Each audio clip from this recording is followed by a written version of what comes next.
Hi guys, I'm Raunak. Throughout the long history of professional wrestling, few performers have taken to the industry quite as naturally as Randy Orton. For the better part of 2 decades now, he has been known as one of the best wrestlers on the planet, carving out a legacy for himself as one of the most successful superstars in WWE history.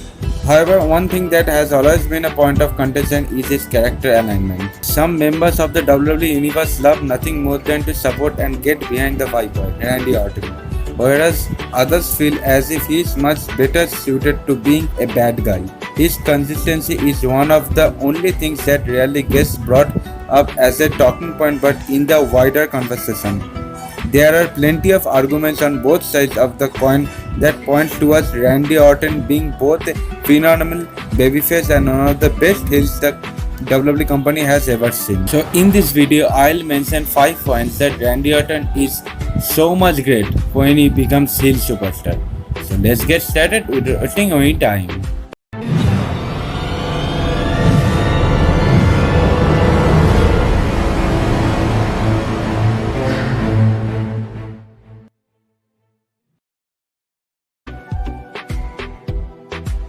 An art to many elements of the pro wrestling, from someone's look to their entrance music and beyond.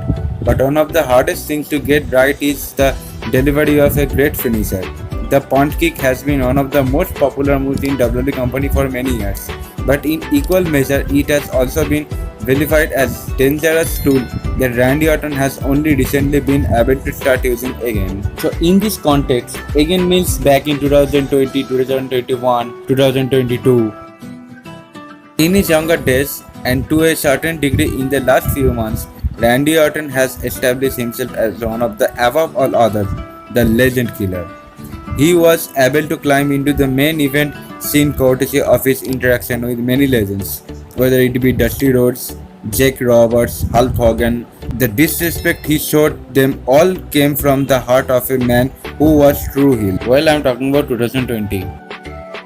Randy Orton transformed his persona plenty of times during his WWE career, whether it be as single star or every so often as a tag team performer. The first time WWE fans really caught a glimpse of his star power, though, was through Evolution. He performed with Triple H, Batista, Ric Flair, and he wrote the experience that he gained from them to the moon.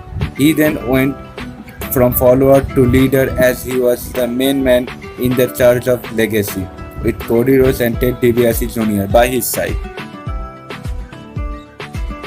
Promo work doesn't come naturally to every single wrestler, and it definitely doesn't come naturally to every single babyface, which is why Randy Orton's time on the mic is usually associated with him as a heel.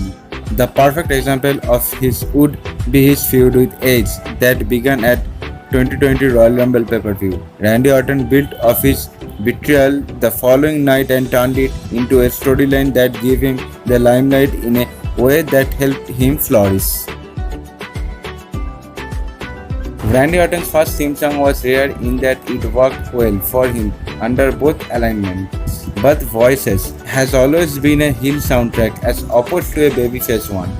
The beat, the guitar, and the way Randy Orton comes to the ring are all elements that play a role in this. And as long as he keeps using it, Randy Orton will forever stand tall as a cocky villain that will do whatever it takes to stay at the top.